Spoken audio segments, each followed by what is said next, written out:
side. I don't need no woman's cries, scrounging around them old dark halls.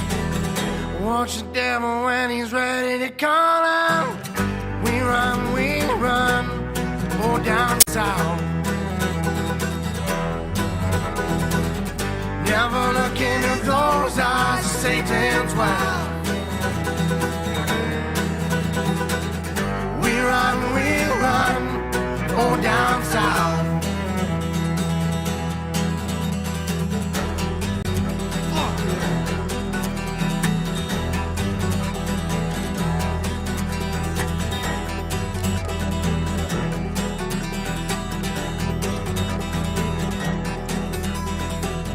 People playing with your heart, guns are firing, false star, chests heavy without you down. Children run and they scream, they shout out. We run, oh down south. And they just go out and have a good time. Go to our website, www.aevradio.org, and check out our artist spotlight of the week, The Dead South. Man, read about them, check them out, and you also see this great-looking guy by the name of Nate Hilts, who just happens to be with me right now, coming to you live from Saskatchewan, Canada. Good afternoon, man, and welcome to the show. Hey, thanks for having me on. I've got to tell you, I was telling you a little bit off air, I grew up in the hills of Missouri with bluegrass, but you guys have taken it a little different because you've actually blended folk, bluegrass, a little classical, and then you even threw a little rock in there to make it. What the hell is going on here? Yeah, it's a nice mashup of kind of everything we grew up on, really. You know, you take stuff like Colton, he was a big metalhead, and then he just transferred all of his stuff onto banjo, and he fell in love with the banjo the day he got it. So he just got better and better. He's only played banjo for about 4.5, 5 years now. And that's not an easy instrument to play. No, and especially not the way he plays it. He can play every style there is. Like, he just sat down with it, and he wanted to get to know it as well as he could, and he did. So those are a lot of his influences. And then, like, Scott was kind of more of a singer-songwriter, so he's just a great harmonizer. He just nails that stuff, and it's so impressive to hear what he can do with that. And his songs that he writes, it's just, like, stuff that I couldn't think of, and it's really cool. And then Danny adds his classical influence on the cello, you know, whether that be some nice swooning melodies or any type of really cool line. Like In Hell I'll Be in Good Company, the one that we just heard, Danny wrote that song. Oh, really? Yeah. How long did it take you guys to actually do that, to put that video together? Which video is that? Because that sounded like the live version. Like Well, I actually did see your live version, which was in, what was it, the Brewery series or something like that? Yeah. Is that the one you just played? No, that wasn't. No, it was actually the one that your management sent over to me, so I don't know which one it was. Oh, gotcha. Yeah. But the one that we did, like the official one for that one took a lot of time, but it was fun. So we were in Toronto for Canadian Music Week, and we had a bunch of shows there, but we also had this idea to play on a flatbed truck and do 8 different shows around the city all day. So we did a video doing that for a song called Banjo Odyssey. And then the next day we went and we did this one, and we basically took like 40 to 50 different locations of doing the same thing over and over and over again. I noticed that. And then we finished there, and then we came back to Regina, and we did another like 50 or 60 locations just all around everywhere. So it was a lot of fun, but it was exhausting doing the same song over and over again. So not like the song anymore. Well, I can understand that, and because like anything, you overdo it, right? But yeah. But I just loved it. Was like I said, it was kind of a twist of what I grew up with, the good old bluegrass, and it is bluegrass, but it's just got like a more modern take to it. Yeah, absolutely. And like I said to you off air, like the idea was like really enjoyed bluegrass, like still loved bluegrass. But the idea was, like, when we first started, our abilities just weren't there to play good old traditional bluegrass. Like, Colton had just gotten a banjo for the first time ever, and he's like, I want to do this, and I was trying to learn how to play, good bluegrass stuff on the guitar, but when you're not that good, it really doesn't sound good. So we had to kind of add in our own twist so that we could find ourselves, I guess. What I was reading is I found that, and this is not not that unique, I guess, but it says some of the very first shows that you guys did, it was more of the traditional rock band setup. Yeah, like when we weren't really we weren't this lineup either. It was just Colton, myself, and then we had a good buddy on electric guitar and his brother on the drums. And then they both moved away, which was kind of like a weird blessing in disguise. Like, I was sad that they left, obviously. But then we pulled in Danny and Scott, and then we kind of just like found our sound that we were going for.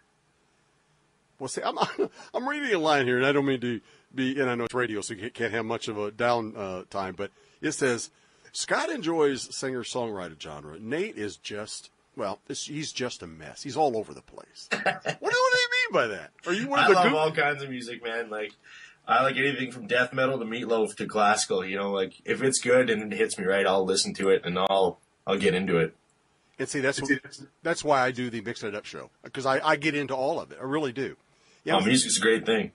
I see where you all grew up listening to punk and classic rock, and now you're doing quote unquote bluegrass. Yeah, you know, it is kind of a form of punk in a way. You know, you get to play with speed and aggression, and that's kind of what we took out of the punk of it. You know. So, I've got to ask you this. By the way, I'm going to say congratulations on your new album, Illusions and Doubt. And you guys are actually on tour right now, right? They're in Canada? Yeah, we're just on a little downtime right now. We just got off of a big tour of it, and we're heading back out to Europe in a couple months to continue it. So, and I was going to bring that up too. Because we have a lot of listeners in Europe that tune in. You're going to be in Germany quite often, aren't you? Mostly Germany. Yeah, we have a label there called Devil Duck Records out of Hamburg. So they set up a lot of shows in Germany, and we're starting to branch out a little outside of Germany more. But yeah, the main brunt of it all is right in Germany. Let me ask you something. The look of the band. Mm-hmm. How did that all come about? That was a progression. So first kind of started like we were just timid guys and didn't think anyone would listen to our music, but we just wanted to play anyways. So we'd think of silly stuff like today we're gonna wear hats, or tomorrow we're just gonna wear plaid shirts, and like just silly stuff. But then one day Colton was like, why don't we wear some white shirts and suspenders? I'm like, yeah, that's nice. It's a little like casual, a little more formal. And then from there we kind of just started piecing more of our own selves into it, like our hats or our neckwear, like bolo ties, or the bow ties to the regular tie or anything like that. So it just kind of progressed like that. It was like an evolution, I guess. See, I live in Indiana. In the northern part of our state here, we have the Amish. And, it looks rather kind of that Amish look, right? It looks Amish. It looks Mormon, like old Mormon. Looks a little Hutterite. We get it all. So when you say you get it all, so, okay, I'm trying to picture this. You guys from Saskatchewan, Regina is how you pronounce it, right? Yeah, Regina's how we pronounce it, but Regina's just fine. You go over to, you find yourself dropped in the middle of Europe. You walk out, and I noticed where you said we're here in Canada or the U.S., everybody's real rowdy, and, they're drinking their beer, they're smoking their cigarettes, they're talking over when you're out there. But you said when you got over there, you found it really kind of different from the fact that all the crowd just shut up and listened to you. Oh, it was so intimidating. It was, when you're used to the noise in the back, you find comfort in that. Sure. And then all of a sudden you go there and no one's speaking. And you finish playing a song and, sometimes in a bar people will just explode with excitement and their energy. And they would just sit there for a second. And then, oh man, your legs start shaking. You're like, I don't think these guys like us at all. And then the next then they do a polite clap. And, they cheer a little bit. And then they all shush each other. And then you played the next song, and it was kind of, I had to take a step back and just be like, all's good, man. We're just going to see where this goes. And then at the end of the show, they buy all your merchandise, so they love it. So it's just a completely different audience, I guess.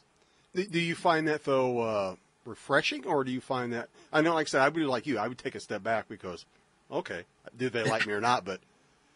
Yeah, it definitely is refreshing. It's different, because I, even to this day, when we play, we've been band for 4 years now. And we've seen a lot of progression, and we've played a lot of different things. And even a week or two ago, we played 2 soft seaters in a row. And normally, soft seaters, they just terrify me. Well, on the spotlight. Explain soft seaters. Soft seaters is just like a seated event, so like a theater performance, I guess. So, you go on a tour and you play in bars and clubs and venues where everyone's standing and cheering, and then you go and you sit down, and all of a sudden you notice that every single person is just watching you. And this is what it's like in Germany, or was at the beginning anyways. Everyone's just sitting there staring at you, and then you just notice you're in the spotlight, and everything you do, you overthink. Yes. Yeah, I don't know. It's just kind of an intimidating feeling, but it's super refreshing because then you realize, like, I gotta learn how to play in every environment possible, and I gotta be good enough to feel comfortable in every environment possible. Now, you mentioned that, and I've asked this question before. Okay, now you're playing for this bar, you're playing for, small crowd or whatever the case. Do you as a band, do you as a individual, do you change depending on your group, your environment when you perform? Definitely not change, but adjust, right? Like when you're sitting, so some of these ones that we play, you're playing in front of an older crowd that's used to, some like soft acoustic bands coming through. So you don't really want to come out and just start swearing and yelling in their face. Right? I get that. Yeah. And that does kind of happen, but in those cases, I try and ease them in a little more. For example, if I'm at a bar and I start swearing and people are just cheering with me, that's life. And if people leave, they leave, But if you go to a seated event, I like to give some forewarning if I'm going to swear. Like in this song, we got a couple of swears, just a heads up, and I'll like do a count. Like we got 3 in this one. So after the first one goes, I'll put up, 3 fingers. And then after the next one, we put up 2 just to make a little humor out of it. So they're not just completely just like blown away. So that's you're being more of an entertainer at that point. Yeah. I guess so. Now, I was looking at how one of your now I'm talking now to everybody out there. Guys, these guys actually have to practice too, just like we all do. But when you guys come together, I'm reading where it says when you guys have a jam session, you come with what you call the bones. Please explain that. I read the whole and I loved everything, how you pieced all this methodically together. The bones, the meat on the bones. I love it. Please tell that story. Well, yeah, there's a couple different ways, but the meat of the bones way is like, you come in with, I don't know, a skeleton of a song. That just being like, hey, I got a couple chords, possible chorus, and some words to it. And then you come in and you present it sometimes. You're like, guys, what do you think? And, a lot of times they'll be like, hey, that's pretty cool. How about we do this as well? So then you start adding more onto it. And then once you build up the body, we try and trim the fat after, actually, is what it is. So we come with like nothing, build it up to what as fat as it can be, and then start pulling it back down to exactly where you want it to be. That's one of the ways that we would write songs, I suppose. And yeah, I just love the way you told that. I mean, I read that from another interview where you said, you come with the bones and then the meat on the bones, and then you put the skin on the bones. And Yeah. But do you all? Let me ask you. This is a thing, and if you look at through all the history of all the groups that we see on Facebook, on YouTube, whatever the case may be, do you guys still get along? Okay, Oh yeah, we get along fine, and that's the best thing about it. We've definitely had our moments. When you're on the road all the time, you're exhausted. Sure. Like anybody would annoy you, but of course that person or those people, because they're with you all the time, it can get to you. But I found that like the more I go along with it, as in like the more we do it, the easier it is, because you have to learn to adapt. You have to learn to get along and talk about stuff. If something's annoying you and really bothering you, you gotta be like, man, look it. I get what you're doing, but maybe just think about the others when you're doing it. Like let's just some sort of example. Like Danny, our cello player, can't always make it, so we bring along our buddy Eric Melson. He's also a solo artist named Del Suelo, and he just picked up the cello so he can come play with us and have a great time. But he's a guy that doesn't like every night staying up drinking and being up late, and we're always being cautious of that, right? Like we'd go out and we'd play a show, and then we'd get invited out after and we'd go. Right.